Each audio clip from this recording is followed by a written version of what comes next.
Charge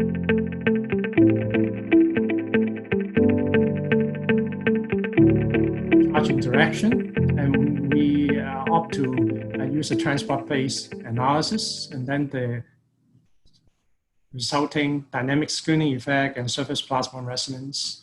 We investigated, besides the band nanoparticle, some derivative of it, such as the core shell structure and a simple cluster, such as the dimer. And finally, we use an approach favored by electrical engineering. What we do is to use circuit analysis and network theory to help us tackle technical problems, and followed by the summary. The motivation is that extrinsic semiconductor have bulk plasma frequency in the terahertz frequency range. So just like metallic nanoparticle where the plasma frequency is in the optical region, so you see a lot of application of metallic nanoparticle now contributing to technology in the optical range.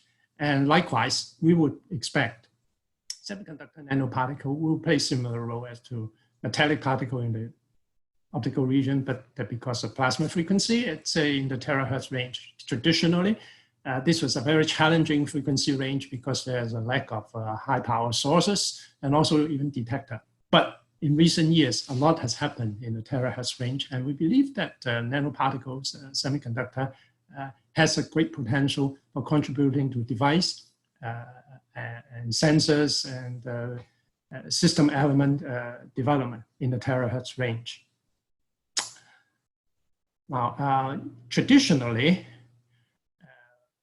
what has been developed for theoretical analysis, modeling of nanoparticle has relied on the dielectric function approach. This works very well for metallic nanoparticle, but because of the carrier concentration in semiconductor, it's lower. There's more field penetration into the semiconductor. As a result, space charge effect become more significant. And in order to account for all the effects, we need to go out of the bulk dielectric function approach and use a transport-based analysis. So the canonical problem that we center on is a classic problem of an object immersed in an electric field.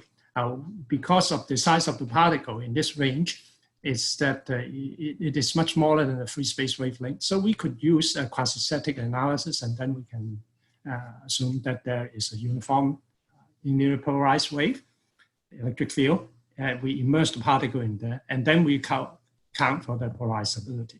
Now, this is a conventional method, and it has great success, very significant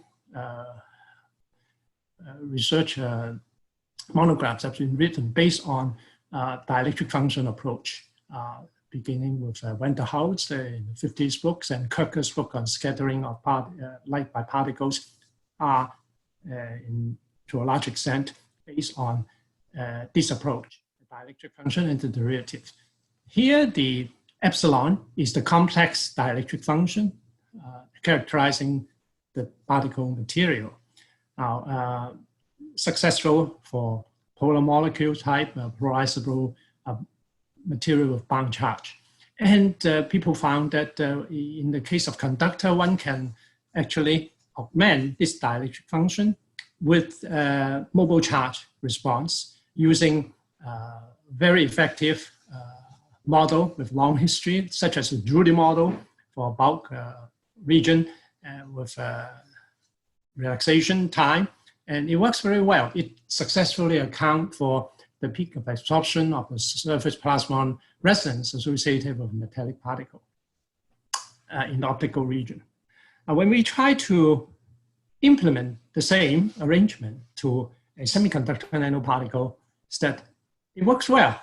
Yes, we see the absorption peak as it is expected, surface plasmon resonance in the terahertz range. And this is done for a particle of 50 nanometer in radius with 3 levels of carrier concentration. That is a result of doping 10 to the 16 to 10 to the 18.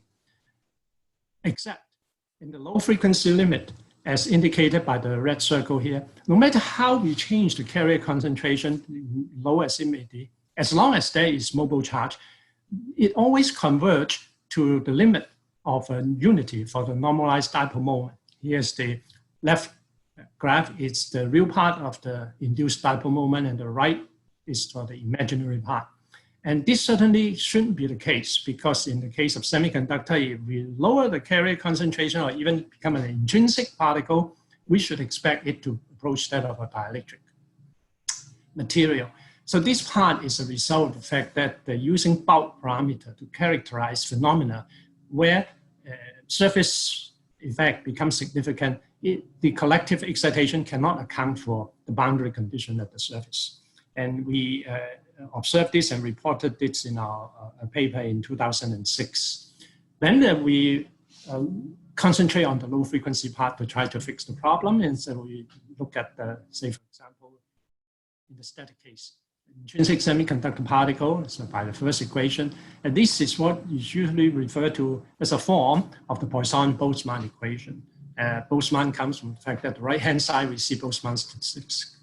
And this is for intrinsic particle in where the electron hole pair are formed and they're equal in concentration. So we get the hyperbolic sign function. This is a nonlinear equation, of course, but interestingly, for any magnitude of field to very high, the solution of this equation is symmetric, meaning that the charge concentration has odd symmetry with respect to an equatorial plane perpendicular to the direction of the field. And the internal electric field inside the particle exhibit even symmetry. Now, if we go to extrinsic semiconductor particle, then the right-hand side has been changed. ND here is the case of the donor doping level. Is the donor concentration for an extrinsic particle. And we assume complete ionization. We have this. Again, this equation is nonlinear, and it exhibits symmetry in the solution only under very low field, weak field region. We expect symmetry.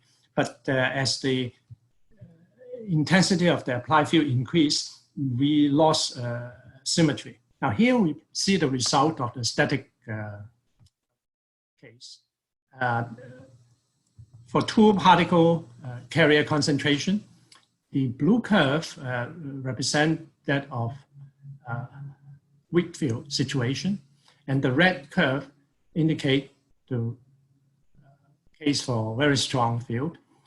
They are plotted on the same graph at a different scale. So they might appear similar in magnitude, but the red curve actually, if we plot on the same scale, would be way up a few orders of magnitude. But we can see here that at the strong field, the symmetry is lost in high field situation, and we extend this to the dynamic case. It can well account for a situation where there are inhomogeneity in materials or local defects. And when subject to a strong field, it will generate harmonics. And this is a subject of great interest to people in the connector business, where interface of materials are involved. And we see people very concerned because in communication system, the generation of a harmonic will produce sideband and causing interference. Now we go to the dynamic case. The formulation we apply is that of a coupling the Boltzmann equation, A essentially the first moment and zero order moment of the transport equation to the Maxwell's equation. Here, the equation of motion, the first equation is for electron, the second equation is for hole. Usually in the extrinsic particle, only one type of carrier dominates the response. The right-hand side accounts for the continuity effect.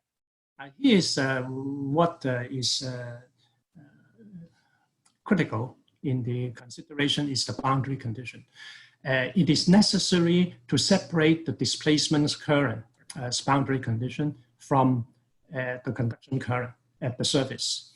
So we have three boundary conditions involving the field variable. The normal component of the electric field or the electric displacement, tangential component, this is useful for dielectric. But because it is a mobile charge, we have this n dot j equal to zero on the surface. And this extra condition is what makes plasmonic interaction possible and so on.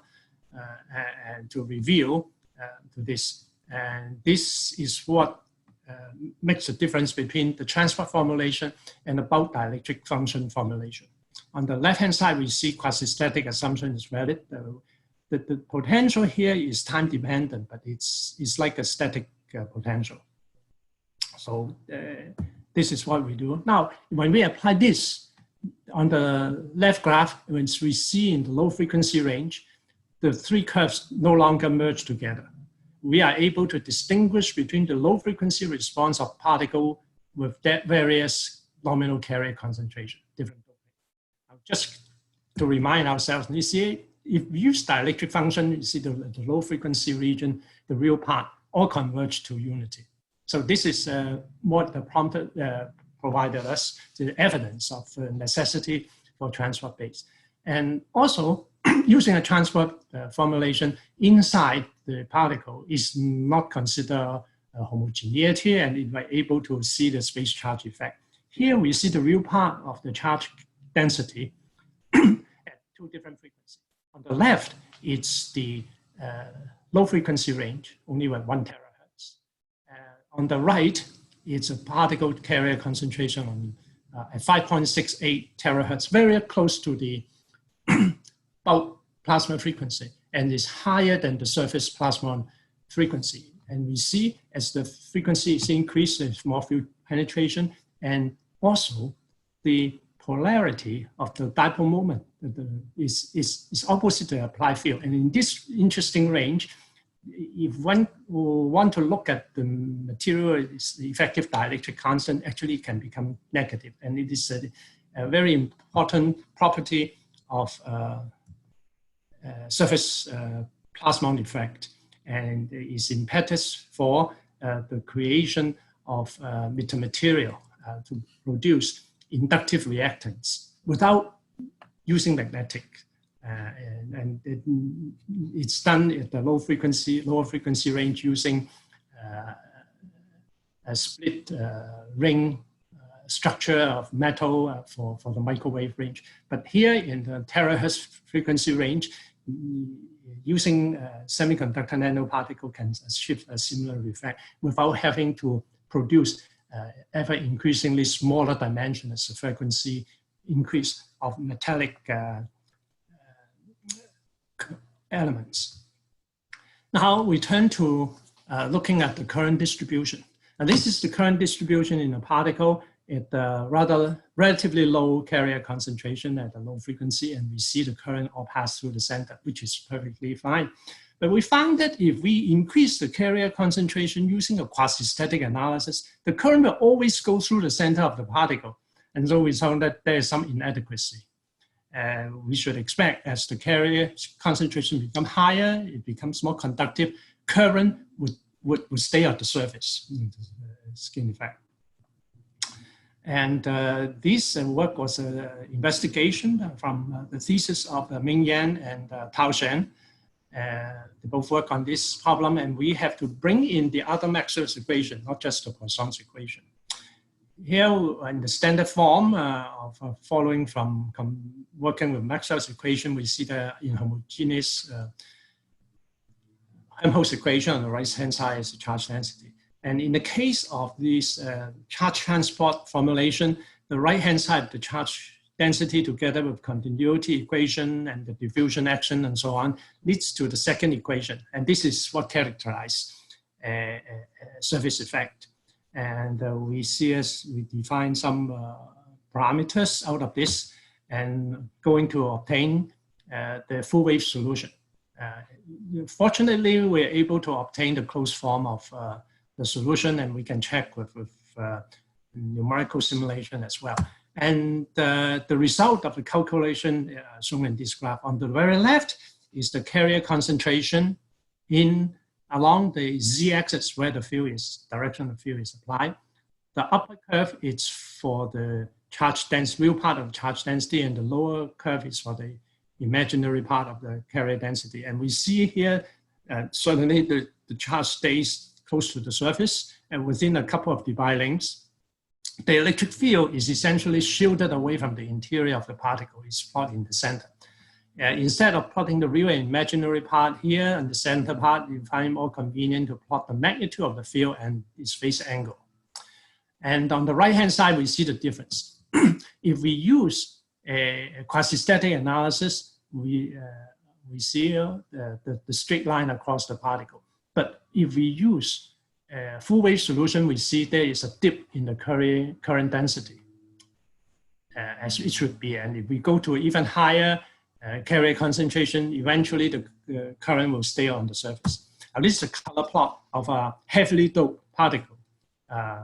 The material in bulk sense, if we have a bulk material at this level, the material is degenerate, approaching metallic situation. Here we see the current is clouding on the surface as it should be. So one would ask, when do we need to use full wave solution and when we can stay with the quasi-static solution? It's an interplay between two parameters, a string scale. One is the Debye length, which would cause effect in both static and dynamic case. It is mainly characterizing the accumulation effect of mobile charge near to the surface of a conductor. And so particularly for a longitudinal field, which is present in plasma, this plays a dominant effect. And to a large effect in using the Debye length is in the regime where a quasi-static situation will arise. The other is the skin depth, which is associated with power dissipation in a dissipative material, whether it involves mobile charge like electron or ion, or dipoles. If the dipole, the action has a phase lag behind the applied field causing dissipation, it's a lossy dielectric, this will also show up. And it's show up in the propagation constant of the field in the material. And here we see the frequency factor.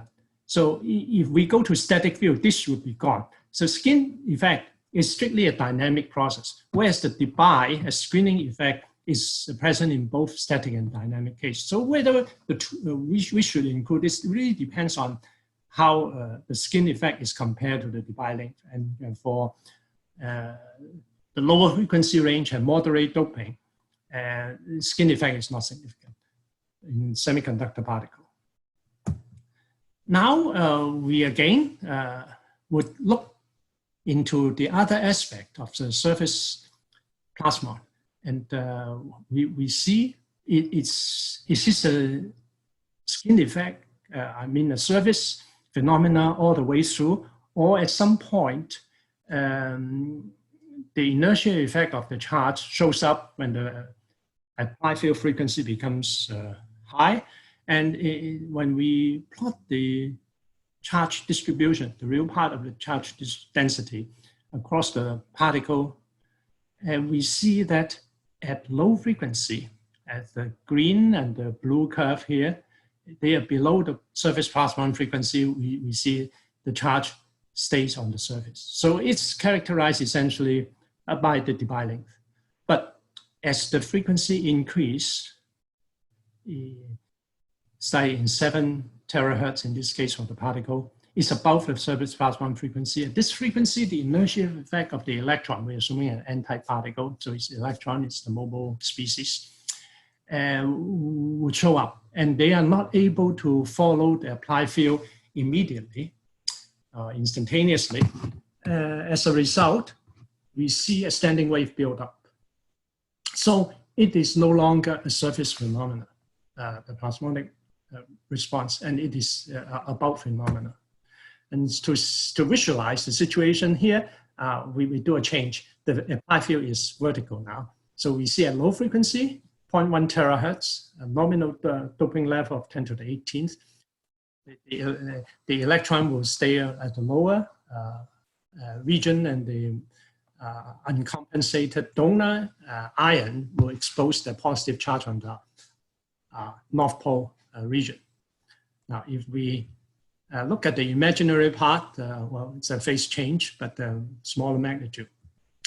Now, if we go to 7 terahertz, which is above the surface plasmon frequency, we see a standing wave pattern inside the particle, the real part. and the imaginary part. And this result we presented in Singapore in the 2017 appears. So how do we characterize this? Well, if we stay below the surface plasmon frequency, the phenomena can be characterized by the linearized Poisson-Boltzmann equation. Here, the characteristic length is LD, is the Debye length. And it's strictly a static parameter. We can extend it to a higher frequency, as we go to see later. So there's no frequency involved in the basic form of the Debye length. And this is the equation. Now, if we couple the transport equation to Maxwell's equation in the dynamic case, one can obtain a circular equation for the charge density. In this case, the electron, denoted by n in the second equation. And this is a Helmholtz equation, Kd being a complex quantity. But we make comparison and we found that actually Kd, we can do it both analytically and numerically, approach the limit of the reciprocal of the Debye length in the first equation. So one can view this Kd as an extension of the Debye length in static form to the high frequency. And we can actually separate out the real and imaginary part of Kd and define a frequency-dependent Debye length as well. And so we see this as an evolution of plasmon interaction from low frequency to high frequency, from a surface phenomenon to a bulk phenomenon. Now we look at another interesting part of nanoparticle is that seldomly we have a nanoparticle is a bare particle. Very often, if we may expose material to air and so on, we see an oxide layer on top, and sometimes we deliberately make it to be a two-layer structure, and we study the polarization. And here we see that the addition of the dielectric layer will enhance the polarization, increasing the dipole moment on the left and the imaginary part on the right. And also we see a redshift in the surface plasmon frequency. Because more energy is in there, we see a downshift in the resonance frequency. At the same time, we also study cluster, simplest case, dimer. And we have two particles here. Now the field is applied along the axis of the dimer. In the gap between the two particles, surface plasmon interaction cause a strong intensification of the field compared to what is shown on the right-hand side of this isolated single particle. And this work we presented a few years back in the infrared millimeter wave conference in Tucson. And here we see the intensification of the field as the gap size of the dimer change. Now, finally, we come to something very much to the heart of an electrical engineer. All my students have an electrical engineering background, and we rely on circuit theory and network to help us solve problems. Whether it's working on device, we want to go from the device equation, eventually develop the equivalent circuit. And there are lots of techniques and also tools, some computer-based, to help us analyze complicated electronic circuits. So here we define a generalized admittance function from the complex dipole moment and use network theory, except that the unit for this generalized network function Y is not the usual admittance of a component electric network, because conventionally for network component is between the current and voltage. Here we see current density and electric field. So the units are somewhat different, but the physical nature are the same. This is the equivalent circuit for single nanoparticle. And we did the expression and we calculated the numerical value for the case of 10 to the 17th. And we see here that using the equivalent circuit, we can actually account for the dipole moment and compares well with the field analysis. And usually this is substantial saving in computation. This is for single particle. But if we do it for multiple particle, if we try to solve it using a field approach, it's hopelessly complicated, particularly when we need to deal with screening effect of the charge, because the gridding at the surface, if you use finite element method, it's very time consuming for the code to run. But if we use a mean field approach together with the equivalent circuit, then the problem becomes much more manageable. And here we apply the equivalent circuit to the case of a dimer. You see the intrinsic particle in the dotted line boxes. They are the intrinsic particle, but they are coupled to each other, which is provided for by the control source. And it works very well for this case. And we see the change in the intensity of the polarization, and also the redshift as the particles are coupled to each other in the plasma resonance. So I think my time is almost up, so I need to summarize. And we believe that semiconductor particle already there has been work reported on various aspects, application, the functional activity being achieved with semiconductor nanoparticle. But this is, we believe, just the beginning. There is a lot of opportunity for semiconductor nanoparticle.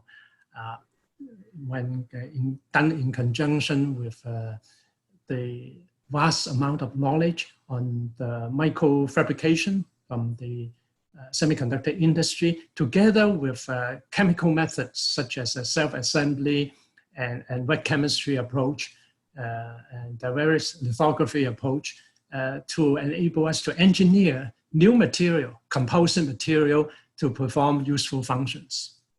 And because the field penetration into a semiconductor is considerably larger due to the lower carrier concentration, a space charge approach, I mean the charge transport approach, is necessary to account for space charge effect. And using this, we can quantitatively account for screening effect of mobile charge and also plasma resonance. We can track the shift in the frequency. And we also highlight the role interplay between the Debye length and the skin depth in the characterization of a space charge effect. And we also study other derivatives of the nanoparticles, such as one with the core shell structure and the dimer.